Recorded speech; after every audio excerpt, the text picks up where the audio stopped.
We know a lot about what is 2 miles and 3 miles down. It isn't being shared with the public, but our government, and now probably other governments, know quite a bit. The ice beneath Antarctica is more than 2 miles thick in places. But what if something down there was never meant to be frozen? What if hidden beneath that endless white desert, investigators discovered a structure so impossible, so terrifying, that military personnel were ordered to erase every trace of it from history? For over 40 years, whispers have circulated through classified circles about strange geometric formations buried deep under the Antarctic ice. Most people dismissed them as conspiracy theories until Moulton Howe finally broke her silence. According to dying witnesses, Navy crews, scientists, and intelligence officers all saw the same thing. A massive, angular object unlike anything found in nature. Not ice, not rock, something. Engineered, something ancient. And the deeper they investigated, the stranger the story became. Emergency landings restricted. Coordinate sudden radio blackouts, men. Forced to sign lifetime secrecy agreements. Some allegedly spent decades haunted by what they saw before, finally confessing everything to Linda in secret, recording shortly before their deaths. Before we expose what investigators claim was discovered beneath Antarctica, hit like and subscribe, because some say powerful institutions never wanted these testimonies to reach the public. Now at 81 years old, Linda says she can no longer stay silent.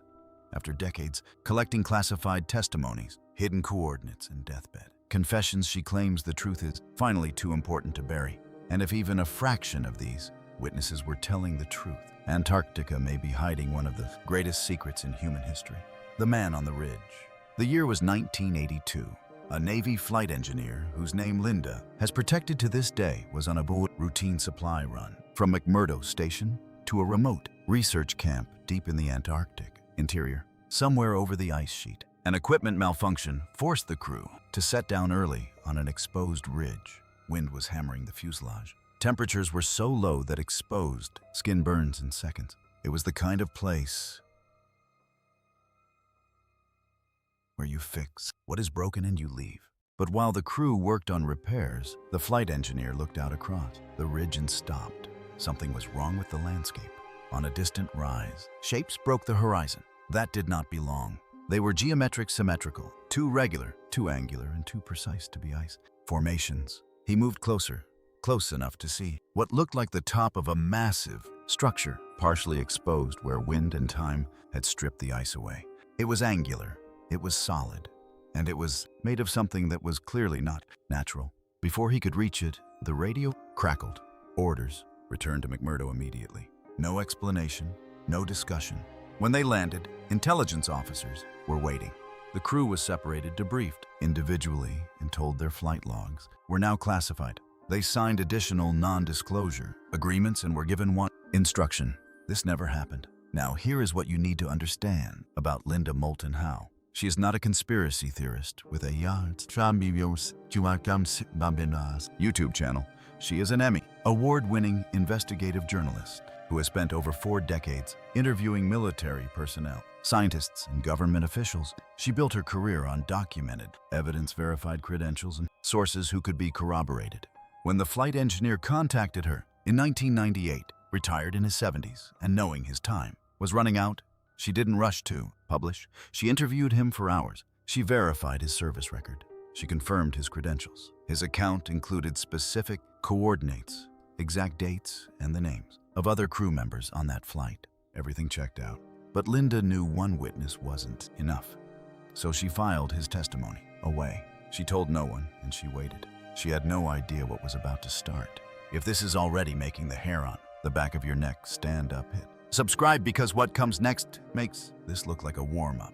The pattern over the next 20 years, they came to her one by one. Military personnel, scientists, contractors, people who had no connection to each other, who had never met, who had been stationed at different bases in different decades, all telling Linda pieces of the same impossible story.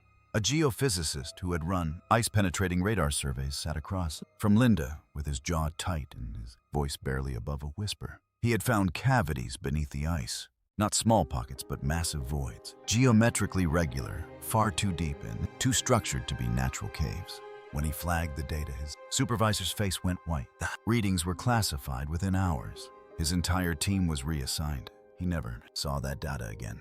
A Navy CB construction battalion member described being deployed to a classified excavation site miles from any official research station. There was no scientific briefing and no ice core. Mission just drilling straight down. And at the bottom of the shaft, he saw something that made his stomach drop. Metallic structures, walls that looked manufactured, surfaces too smooth, too deliberate, and too perfect, too geological. He stared at them and thought, someone built this. A scientist from Argentina's Esperanza base told Linda that research teams occasionally pulled artifacts from ice, cores dated to over 12,000 years old. Every single time, military personnel arrived, confiscated the samples, and made them disappear. No logs, no reports, no published papers, gone. A pilot who flew missions across the continent described a no-fly zone that existed on none of the public charts. It was an entire restricted area where civilian flights were forbidden and military flights required clearance. Levels almost nobody had. When he asked a superior what was down, there the answer was short. Sensitive research. Stop asking. None of these people knew each other. None of them had seen Linda's other interviews, but every testimony pointed to the same conclusion. Something ancient and structured was buried beneath the Antarctic ice, and multiple governments knew about it. Linda sat with all of these accounts, spread across the desk, and felt the weight of what she was holding. This was not one story. This was a pattern. A pattern she could not ignore and could not yet prove. But then someone contacted her who changed everything. The testimony that changed everything. It was 2016. Linda received a message from someone she would later describe as the most credible source she had ever interviewed in her entire career. He was a retired NORAD officer with classified clearance who had been part of an Antarctic operation in the early 2000s that does not appear in any public record. His identity is the one Linda has guarded more fiercely than any other. When he began talking, Linda went quiet because what he described did not just add to the previous testimonies, it connected them.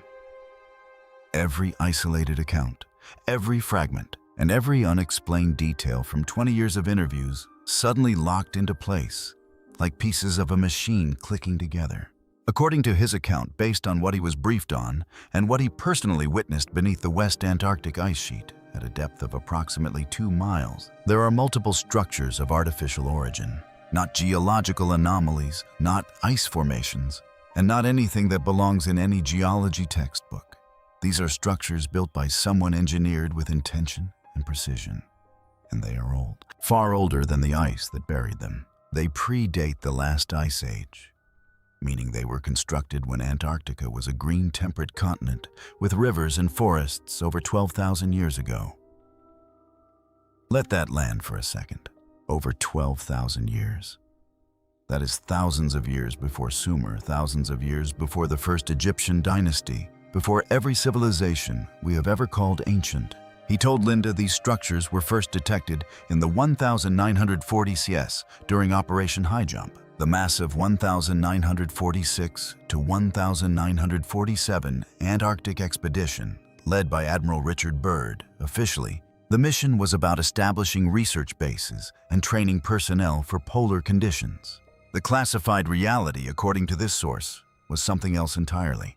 Seismic surveys had picked up anomalies deep beneath the ice that no one could explain and no one was supposed to talk about. And here is the part that should stop you cold. Since then, for over 7 decades, the United States, Russia, and more recently China, have been running covert recovery operations across Antarctica. Not research recovery, archaeological excavation, and technological retrieval, conducted entirely separate from the public science programs operating under the Antarctic Treaty. The structures, he told Linda, are not small. They are not an outpost. What has been found appears to be an extensive urban complex with buildings, infrastructure, and technology suggesting a civilization so advanced, it challenges every assumption we hold about human history. Some areas are accessible through natural ice caves where shifting glaciers have created openings. Others are being reached through drilling operations disguised as routine scientific research. And the technology being pulled from these structures, pay close attention to this. Some of it still works. Not all of it is understood, but functional devices have been recovered and are currently being studied at classified facilities. Linda asked the question any journalist would ask, "Prove it." The officer provided coordinates. He provided internal documents, redacted, but showing classified project designations at the exact locations he described, and he gave her names, other personnel involved in these operations, people she could find, people she could call. But the thing Linda couldn't stop thinking about was the silence on the other end of her own mind. 20 years of scattered testimonies had just become one story. And that story was bigger than anything she had ever investigated. What she didn't know yet was that the most disturbing testimony was still coming. What they found inside a military contractor who worked a classified drilling operation in 2003 agreed to speak to Linda, but only because he was dying. His cancer was terminal, and he could not take what he had seen to the grave. He described being lowered into an ice shaft that had been drilled to access what his briefing called a geological anomaly. The descent was slow. The platform creaked under his weight as it dropped deeper into the shaft, foot by foot. The daylight above shrank to a bright coin and then to nothing. The walls were ice-white, blue-veined and featureless. The cold was total. The only sounds were the hum of the winch and his own breathing echoing off the shaft walls. Then over a mile down, something changed. The ice stopped. Not gradually, it ended. The walls shifted to something smooth, almost metallic. A surface with a faint sheen that caught his headlamp. A surface that had no business being a mile beneath an Antarctic ice sheet. The temperature felt different. The acoustics shifted. Even the air had a different quality, like stepping from one room into another. He stepped off the platform into a cavity that was clearly unmistakably not natural. The space opened around him. It was enormous. There were markings on the walls, symbols and geometric patterns, unlike any writing system anyone on his team had ever seen. The team stood in silence, flashlights cutting through a darkness that had not been disturbed in thousands of years. And then he saw it, set into the far wall, a doorway. Not a crack, not a gap. A constructed entrance, framed and deliberate, leading somewhere deeper. His hands were shaking. He could feel his pulse in his... The team was not authorized to go further. That required a clearance level none of them held. But he watched as scientists and military personnel in specialized equipment prepared to enter. They moved with the calm efficiency of people who had done this before. He was sent back to the surface. He was paid a substantial bonus. He signed a non-disclosure agreement that threatened criminal prosecution, and he carried what he saw in silence for years, until the cancer diagnosis made secrecy feel meaningless. He told Linda, "People should know we found something down there, something that changes everything we think we know about history." Now listen to what else Linda's investigation turned up, because the testimonies didn't stop. They accelerated. A satellite imagery analyst told her he had watched certain Antarctic coordinates get digitally scrubbed from public data, not just reduced in resolution, but actively obscured, blurred, and erased. He had seen the originals before processing. Rectilinear shapes and formations that looked engineered. He sat at his desk staring at structures that should not exist. And when he raised it with supervisors, he was told those areas were under special access protocols, and it was not his concern. A materials scientist who briefly analyzed samples from Antarctic recovery operations described alloys matching nothing in any known database. Corrosion resistance was off the charts. Strength-to-weight ratios that shouldn't be possible. Manufacturing signatures that current technology cannot replicate.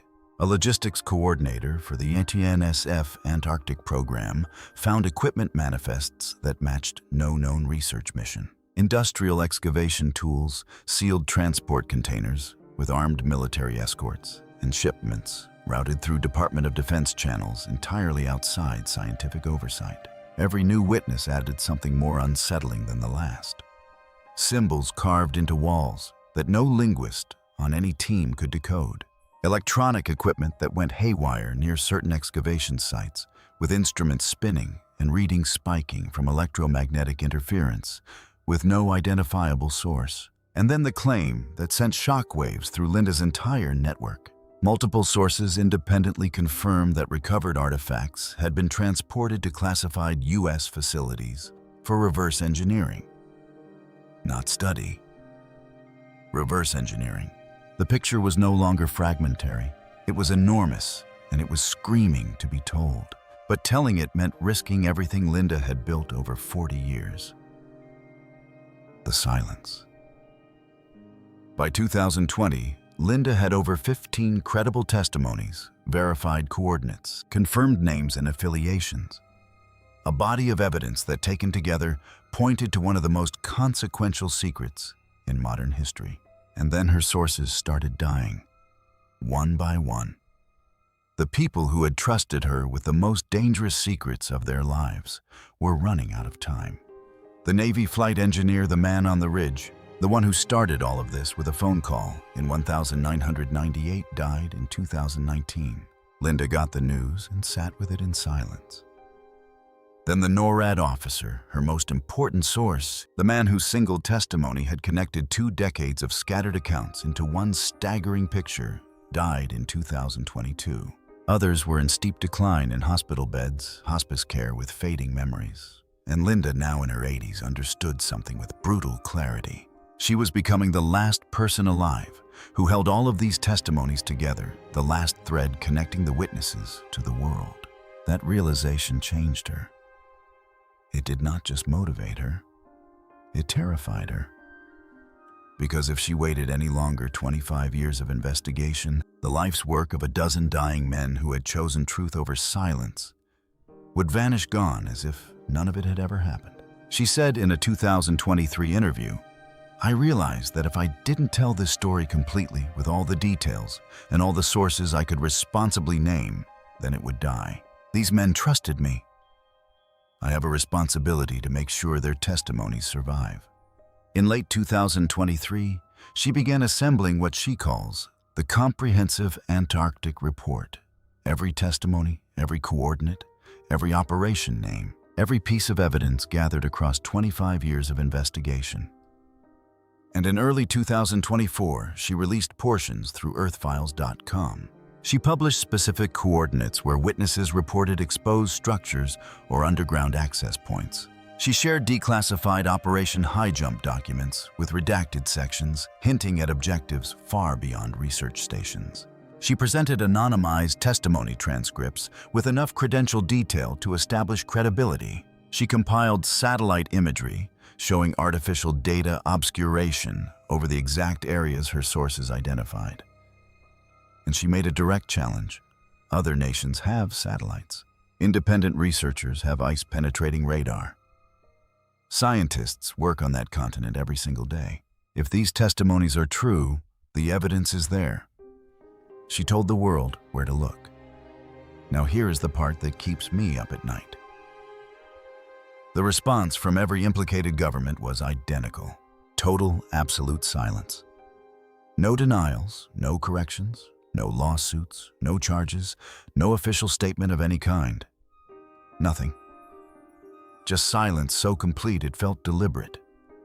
Because it was. Think about that.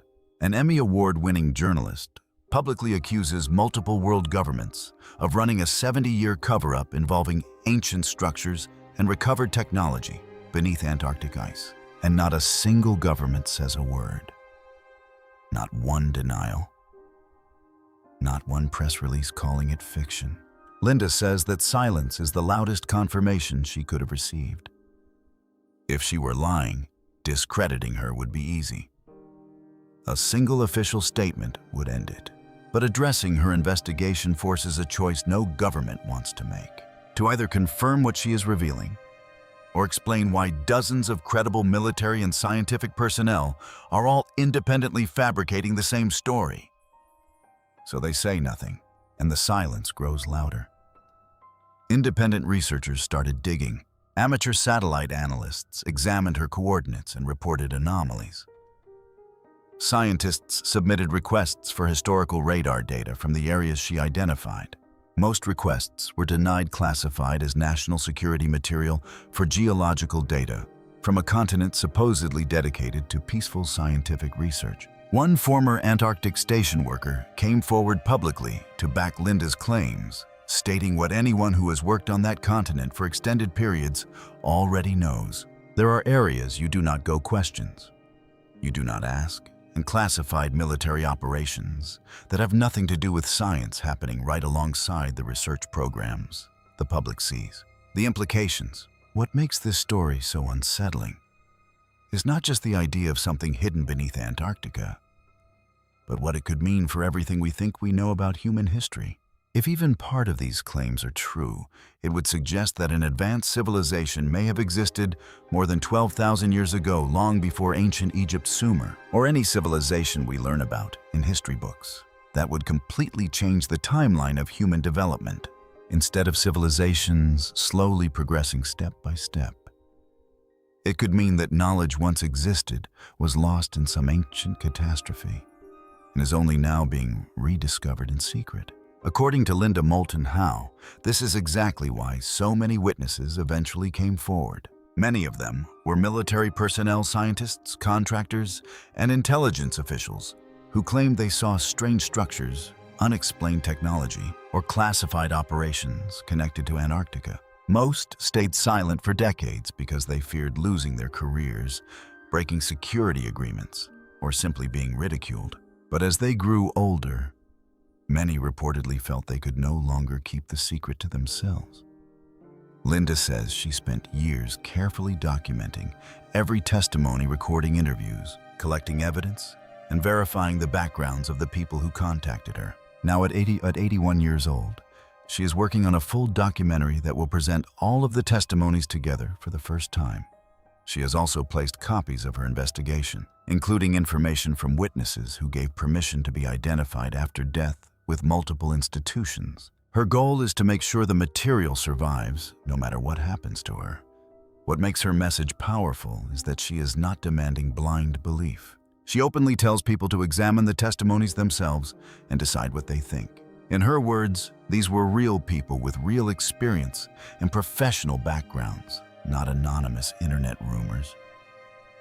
And if even some of their stories are true, then the world may be far stranger than most of us realize. Most of the witnesses are gone now, but their accounts remain recorded and preserved.